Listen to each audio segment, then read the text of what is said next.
All right, Detroit is different. We're talking about District Detroit today. You've definitely seen a lot of information about this. Detroit People's Platform has been fighting on behalf of us in the community about this. I was on Fox 2 talking about this. And really, what we're talking about is tax money going to help billionaires do what they want to do. And that is something that Detroit does not have the luxury, should not have the interest, and really shouldn't even be focusing on. And here definitely is my brother and game. So much information when we think about any of this organizing. Detroit People's Platform's own Theo Pride. Theo Pride, how are you doing today, my brother? What up, though, Khary? What's up, my brother? You good? Yes, sir. Yes, sir. So we're gonna stomp through this because we got a whole PowerPoint and more to share in this matter. And let's kind of go Sure. through everything that we're talking about as we go through these slides of what's happening, what you need to know Absolutely. about District Detroit. All right. So first off, proposed budget $1.5 billion in total project to this cost. Developed to live, work, play district in downtown Detroit. 10 buildings, apartments, commercial real estate, retail, office, hotel, a lot of square footage and office space That's and some right. housing units. But when we look at all of this on the dollars of what we have, what are some of the key challenges that we need to be thinking of? Well, for one, right, we're looking at, as we see the next point, $797 million in tax incentives. So we're talking Hmm. about almost $1 billion in public money to finance this thing. And so when we think about the city of Detroit, we're talking about the largest majority Black city in the United States.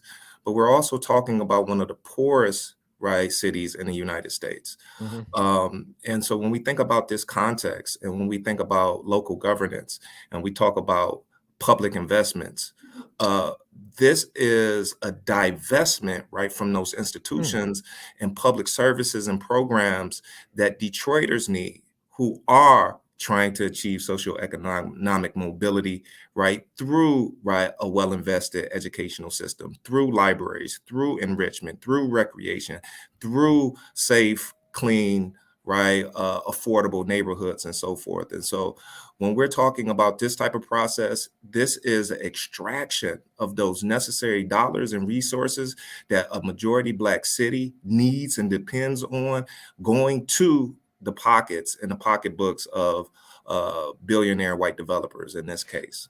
All right. So even looking at this initial slide with the budget and everything, we're looking at a lot. We're looking at a lot of money being spent in this That's right. project and $130 million in tax abatements. But you say the largest tax incentive package in history. Is this in the history of Detroit? Is this in the history of Michigan? Like what's the usual tax incentive package like? And why is this so big? So this is the biggest one in terms of sheer dollars, but it's Mhm. also the biggest in terms of what you call tax incentive intensity. And that's simply the percentage of the total project cost being financed with public dollars, right? And so we're talking about 800 million. Like I said before, this is almost $1 billion in public money going to one Mm. project. We haven't seen, right, tax incentives, a tax incentive package this large. But then also too, the intensity part of it, over half of the project, right, is being financed with taxpayer dollars. And I think it's really, really important for viewers to understand this context. The reason why we haven't seen this level of intensity because the law hasn't allowed for it yet up Mm. until now, right? And so there was a Mm. law that was passed in 2021, right, at the state level. And essentially what it did was amend our brownfield laws to then create a larger, more extractive transformational brownfield program. And so it allows for the 100% capture of sales tax, the 100% capture of income tax, right, during the construction period to then reimburse the developer. And this is important because it is, right? These agencies, right, and these development entities, they tell us that uh, development simply cannot happen with without these levels of of subsidy. Mhm. Well, they have been happening previous to this particular project at lower levels of intensity. And so this just provides more kind of context and information and the understanding that it's not necessarily if these things cannot happen without the level of subsidy. It's simply how much the developer can take to then make the project as profitable as the developer wants them to be. Yeah, and as we know, one of the key things in being in business is you're going to take risk. You're an entrepreneur. You should be taking risks. If you're not taking risks, then you're not really going to be in business. Another thing that you introduced at now I'm aware of is brownfield and what a brownfield is. And I'm going to give a short definition, but a brownfield is essentially land that is looked at as is so polluted, so dilapidated. It needs to have a government step in and offer some incentives to develop upon this land. The challenge about this brownfield is my neighborhood is dealing with this is it's a lot of areas being labeled brownfields that yesterday people were living on, yesterday people were conducting business on. So it seems as though the standards of what a brownfield were have deteriorated to the point where basically it's like anything that a developer wants can be labeled a brownfield, and now they can use our tax dollars to then do and conduct business as they see, as opposed to when it was owned by the people or a smaller business. That was not a luxury looked at, which is another sign that either two things are reality. Either these brownfields are wrong, or the second, that our government is very well aware of how polluted our areas are, which it could be a little bit of both. One of the slides that I added to this is actually when you go to the District Detroit website, and we're talking about this because it's a key vote tomorrow in Detroit City Council. That's Very right. key vote tomorrow, City Council, 10 o'clock in the morning. Make sure you're there. Make sure you are there, and you can be in person or online, but you should be there in public comment, definitely making sure that you say, do not build this obstructity with our tax dollars. Make sure they use their own money. If they believe in this project, they should use their own money. But when you read this, they have a cry out for their own petition saying, like, we're going to give education, we're going to give jobs, it's going to be a green space, it's going to be this, it's going to be that. The one thing that they forget to mention with this whole thing is, to the dear Detroit residents, it's going to be using your tax dollars. Your tax dollars. That's right. 800 million. 800 million.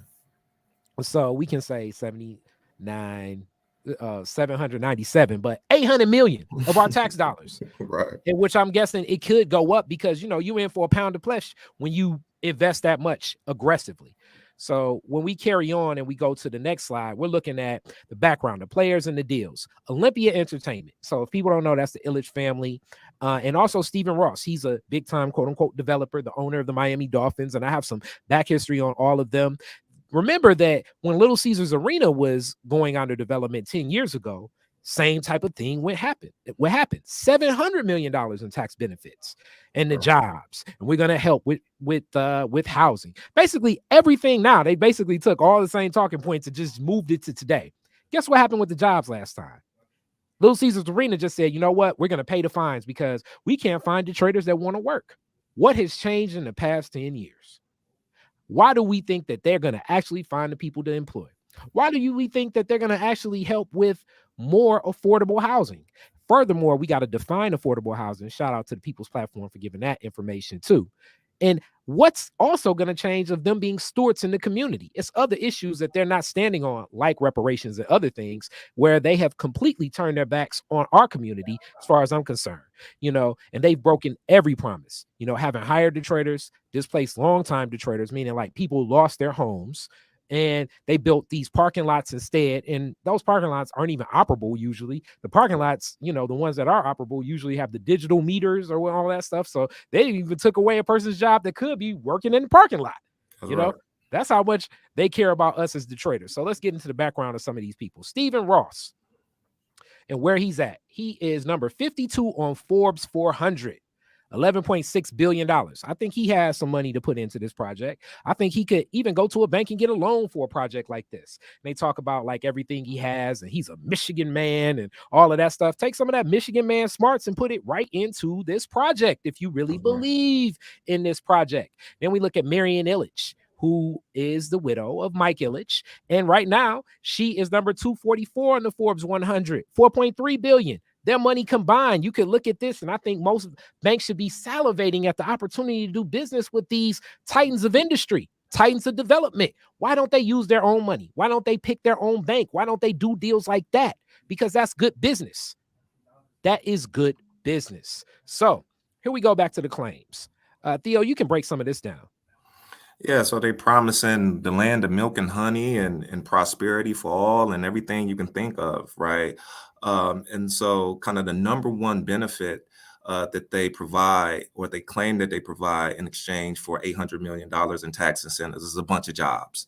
And so Mhm. they've numbered it at about 18,000 jobs. And the breakdown of that is 12,000 construction jobs and 6,000 permanent jobs. And they claim that, right, from all of this job creation, and then also kind of the added property tax paid to the city as a result of the development, that over 35 years, the city, right, its general fund will benefit in the sum of $750 million. Time out. Time out. Yeah. I'm a business person. I'm a business person. Time, value, cost of money. That's one of the key principles you're going to learn in business. But furthermore, you know it right now. If I borrow $10 from Theo right now, today, and I wait 35 years to pay him back $10, guess what the value of that $10 is going to be, Theo? Yes. Probably about like what? 3? Yeah, it's going to diminish. And they're not even giving back the 797. They're saying that over time we'll get back 750 in 35 years, which will probably make that equivalent to about maybe half, if not less than that. Right. So we're losing coming and going, even when what they claim to be benefits. Let's think the real deal. Kick this to us. And so let's look at the real, right? One is that typically Detroiters don't get those jobs. And all of the data tells us at the most, right? We get about 25% of all of the jobs that's created in Detroit. So Detroiters only hold about 25% of all the jobs in Detroit. And that number is even more egregious when we go downtown. And so Detroiters hold even less of those jobs when it comes to the downtown jobs. And so because of that, and so the idea is this, right? You provide these subsidies. You allow the developer to skip paying property tax. That won't go into the general fund. But what happens is they create the jobs, and then the city taxes the jobs and collects revenue right from the income taxes. And the reason why the city won't receive $750 million as the developers say they will is because most of those jobs won't even be created. Most of those jobs won't be created. The developers, Olympia and Related, have already come out. Remember, they said 6,000 permanent jobs. Related and Olympia have already come out and said they are only creating 63 direct jobs that they control. The rest of the jobs will have to be created by tenants that they lure to their office space and retail space. The large proportion, the majority, the lion's share of the jobs will be created by tenants being pulled into the office space. This is a problem because, as we know, most economists has said that market office space development downtown is dead, right? Post-COVID, right? The office space markets haven't rebounded and the vacancy rates downtown are already high. And so there's a high probability that no new jobs are created from the office space. Best case scenario is that the new office space that they develop will just pull tenants away from existing buildings. In that case, no new jobs are created, right? Because those people already pay income tax and you haven't brought in new jobs that will pay income tax, right? And so in that case, they make their profit, right? Because they get their rents from the tenants, but Detroit will not get the income tax revenue put into the general fund by the creation of new jobs, right? All right. So in that, I'm gonna just reiterate that point just to bring it home a little bit more for those. So it's a sleight of hand trick as far as I'm concerned, because basically it's saying that, hey, $800 million is going to help me build this. And when I build what I'm going to build, I'm going to focus really on what I'm going to build. But next door to my 10 units, I'm going to have one more unit that I'm going to build, right? And in that unit, it's going to house 63 different businesses. Those 63 businesses will probably hire 100 people apiece. So that'll be the 6,300 jobs for Detroiters. So it really not only is such a sleight of hand trick because it's placing the responsibility on hiring Detroiters to someone else. And we know if you conduct business and I'm a tenant, that is illegal practices. You can possibly incentivize that practice, but now you're trying to impose business practices on someone else that you wouldn't even do. Meaning that I'm telling you the type of people that you need to hire to run your business for your business to flourish. And then the next thing that I would think logically as a business person is, why are you not hiring these people? Because if they're that talented, then I shouldn't even have the opportunity to talk to them myself. You're telling me I had a responsibility to fulfill a task that you didn't want to fulfill. That's Absolutely. bad business. That's a magic trick. It That's is. game. That It's a is hustle. game. It's a hustle. Absolutely. And the other Mhm. part of that is this, right? They can't mandate, right, their tenants, right, to hire Detroiters, right? And No. so they've said that they want to hire Detroiters, but they have no input and they have no decision-making authority over who actually gets hired by the tenant. So again, hustle, sleight of hand, and all of those type of things. And I Yeah. really want to kind of raise this context up. All of this tax incentivized development, Mhm. it does create jobs. It does create growth. That is not the question. The question is who is the growth for and who are the jobs for? And so Yeah. all of the data tells us that the majority of the benefit goes to suburbanites. I think that Detroiters' lived experiences can affirm and validate that. We understand what's going on. We can drive around the city. We see who's on the construction site. We see who's in midtown and downtown. And so essentially what's going on, Detroit, think about this. We're paying for, right, the creation and the prosperity of our suburban counterparts. So they come here and they get the jobs and they get the Mhm. opportunities and they get the housing, right? And then they take that income and they take those resources that they have gained in Detroit and they go to their suburban residences Mhm. in Birmingham, in Southfield, and so forth. And then they do what? They buy a home and they pay property taxes. And those property taxes go where? Into their public The coffers, coffers. into their Yeah. public schools, into their libraries, and they Mhm. build up their cities through the extraction of our public infrastructure and systems. Right. So Yeah. this is the epitome of when we think about racial inequality and white supremacy. This is a And structure that reproduces that and reinforces those systems. And also, we can't deny the fact that also the Detroiter that lives here, many people feel trapped here. I love living in my community, but a lot of Detroiters will get the quote unquote job. And the first thing they're doing is leaving Detroit, and the unfair, unfair, what would I say? Like I guess when Detroit went bankrupt because we can't hold the non-resident taxes to account as needed from the deal that Coleman Young struck with Cobo Hall that never was held up by Dennis Archer. Check the archives of Detroit is different where Anthony Adams breaks this down. Mhm. Basically, the non-residents that work in Detroit aren't paying their fair share of taxes like they need to. That is the program that we need to be focusing on for our city council because that is billions of dollars old, billions, Yes. where people are coming to the city, doing business in the city, not paying their fair share to the city. So you break this down. Weak community benefits agreement. And community benefits agreement is basically now a good fight. Detroit People's Platform and many other organizers, but Detroit People's Platform was in front and many others to make sure that now, if you want to develop in the city, especially using any tax dollars, you're going to have to create a community benefits agreement and work with the community there. That's Please right. talk about this right quick. Right. And so, like you said, Khary, right, when developers come in, they meet certain kind of levels of investment and public subsidy. They have to sit down with community, engage in a community benefits agreement, which really is a negotiation between the developer and the community over you get the tax money, right, and we get certain amount of benefits. Now, this whole process, those who have represented community in this particular space, it has been comprised mostly of developers, business folks, and political operatives. So they have not been representative. They are not representative of community. And it shows and it's reflected in the community benefits package that they hammered out for community. It is the worst community benefits package in the city of Detroit. in the history of Detroit thus far.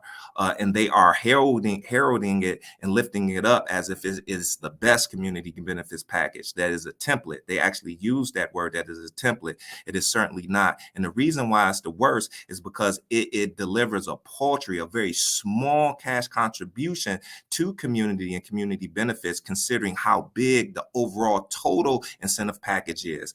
And so they're only giving about 1.5% in return in terms of cash contribution of the total incentive package, which is $800 million, right? So that's 12 million for 800 million in public money. Now, these deals weren't good before, but certainly better than that. If we look at the Hudson deal and we look at the train station deal and we look at Stellantis deal, right, the community benefits process there, at least those cash contributions was about 3% and 4% of the public subsidy that was given. And so it falls way below that, right? Way below that. The other part is that the centerpiece of this particular community benefits deal that they're talking about and heralding, right, is that this $100 million spend with disadvantaged businesses. Well, again, remember I told you it's comprised of mostly developers and business folks. So they made sure that they got a piece of the pie, right? But they didn't hammer out other deals for community like more affordable housing, investments in schools and libraries and so forth. But anyway, when we look at this $100 million piece right here, it's ambiguous, right? And so they use the word disadvantage, and it won't directly get at Black folks and helping disadvantaged Black businesses and developers. And the other thing is not legally binding. There's no assurances, right, in the agreement itself that says that they have to do this. It's only a goal. And that's the way it is written up in the community benefits agreement. It's just a goal that they have to reach, and they don't actually have to spend $100 million with disadvantaged businesses. The last thing is that just to show the hostility towards community during the negotiation process, the developers actually gave a $250,000 cash contribution to the library, right? The NAC, which is the Neighborhood Advisory Council, they took that money off of the table, took it away from the library, and didn't even reallocate it to another area. So just to show where their kind of gaze and focus was, it was certainly not on community. It was certainly on lining the pockets of developers and business folks. Yeah. So you can get involved tomorrow. Make sure you're down for a rally at Spirit of Detroit, 9:30 in the morning. Theo will definitely be there, and many others. At 10 o'clock is the vote. Make sure you're heard. That's the body of the whole. City Council will be wanting to hear different people in public comments, making sure your public comments and your opinion. We're giving the community side in this debate, and we're hoping that you're on the side of the community and knowing that it's a sleight of hand trick. These jobs that they're talking about ain't really real. The contracting they're talking about, very ambiguous. And all of this effort going into these tax monies for this, as I stated when I was on Let It Rip, could be going right to our reparations. Why are we supporting billionaires? Why are we giving handouts to billionaires when we got enough issues in our own community which can be solved by us ourselves? The reasons our community looks like this, the reason most cities are challenged when we look at a lot of the quote unquote things that are dangerous, it's Black folk. And we know the great crime that America committed to us as Black folk. And we know what will repair that. It's been on the books for forever. So we can right this ship. Actually, the person leading our council, Mary Sheffield, is the person that actually leads the reparations task force. Mary Sheffield is also one of the people that is doing a lot of outreach to try to figure out what decisions she should make in this. I'm saying her decision should be made for her. She's the person with the reparations task force. She should be the person fighting for reparations and not getting some billionaires a couple more dollars. So I don't know if you want to add something else, Theo. This was an in and out type thing to just give a quick overview. What you want to say? Hey, no, you said it all, Khary, and absolutely right. And so tomorrow, if you feel like this is a bad deal, show up. You let your voice be known. Like Khary said, at 10 o'clock, right? City Council will be hearing the case by the developers on the District Detroit. It will be a public comment. You can let City Council and your elected officials know how you feel. All right. Peace be. Peace. Let's see.